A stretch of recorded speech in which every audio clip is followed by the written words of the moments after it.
আসসালামু আলাইকুম। নতুন আরেকটি রান্না নিয়ে চলে এসেছি আমি বর্ণি কুকিং কর্নার থেকে। আজকে আমি রান্না করব মুরগির মাংস দিয়ে কাঁঠাল। তার জন্য যা যা লাগছে, এখানে আমি 500 গ্রাম পরিমাণ মুরগির মাংস নিয়েছি, কাঁঠাল নিয়েছি, এখানে পেঁয়াজ, রসুন, মরিচ, আদা একসঙ্গে বেটে নিয়েছি, এখানে রয়েছে একটি পেঁয়াজ কুচি, 3-4টি তেজপাতা, 3-4 টুকরা দারুচিনি, 4-5টা লবঙ্গ, 4-5টা এলাচি আর হাফ চামচ মতো পাঁচফোড়ন নিয়েছি, চামচ ধনিয়া গুঁড়া, হাফ চামচ হলুদ মরিচের গুঁড়া, হাফ চামচ জিরার গুঁড়া, 1 চা চামচ হলুদ গুঁড়া আর পরিমাণ মতো লবণ। এবার আমি রান্না প্রসেসে যাচ্ছি। চুলাতে কড়াই বসিয়ে নিয়েছি, কড়াই গরম হয়ে গেলে তার মধ্যে 1 কাপ তেল দিয়ে দিব।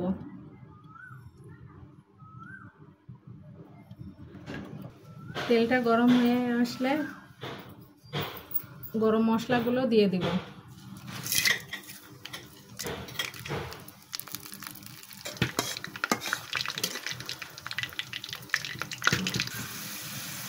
পেঁয়াজ কুচিটা হালকা লাল হয়ে আসলে বাকি মশলাগুলো অ্যাড করে দিব।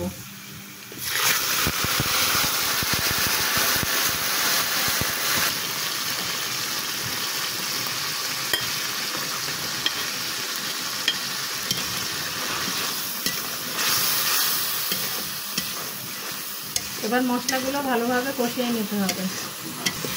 মশলার তেলটা যখন ছেড়ে দিবে এর মধ্যে মাংসটা দিয়ে দিতে হবে।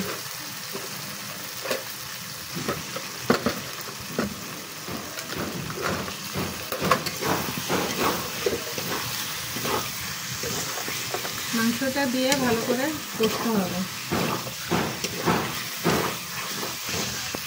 মশলাটা লেগে যাওয়ার জন্য হালকা করে পানি দিয়ে কষাতে হবে।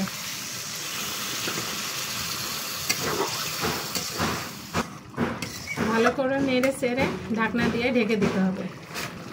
এর মধ্যে মাংসটা ভালো করে কষানো হয়ে যাবে। 10 মিনিট পরে আমি আবার ফিরে আসলাম। মাংসটা কষানো হয়ে গেছে। আমি এর মধ্যে মধ্যে 2-1 বার করে নেড়ে দিয়েছি।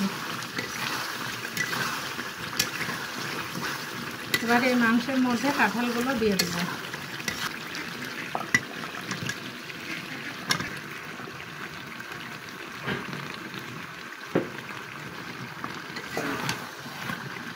কাঁঠালগুলো দিয়ে ভালো করে নাড়তে হবে।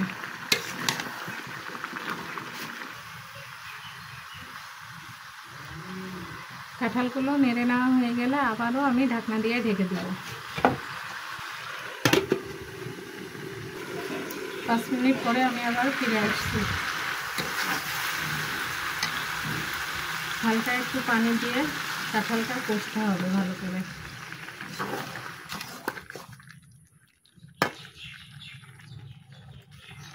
আমি আবারও 3 মিনিটের জন্য ঢাকনা দিয়ে ঢেকে দিলাম। 3 মিনিট পরে আমি আবারও ফিরে আসছি।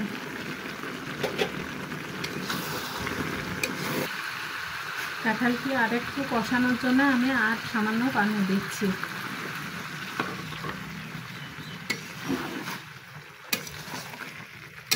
আবারও 2 মিনিটের জন্য ঢাকনা দিয়ে ঢেকে দিব।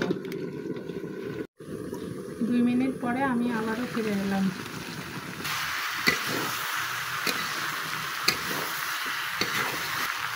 তরকারিটা আমার কষানো হয়ে গেছে। এবার সেদ্ধ হওয়ার জন্য এর মধ্যে আমি ঝোল অ্যাড করব।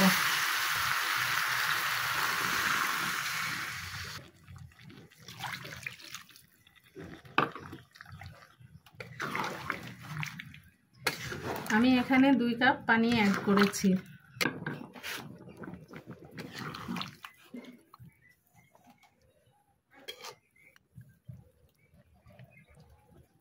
তরকারিটা সেদ্ধ হওয়ার জন্য আমি আবারও 10 মিনিটের জন্য ঢেকে দিব। 10 মিনিট পরে আমি আবারও ফিরে এলাম। এর মাঝে মাঝে আমি 2 মিনিট পরে পরে হালকা করে নেড়ে নিয়েছি। আমার তরকারি রান্নাটা একদম কমপ্লিট হয়ে গেছে। এবার এর মধ্যে ভাজা জিরার গুঁড়া দিয়ে আমি নামিয়ে নেব।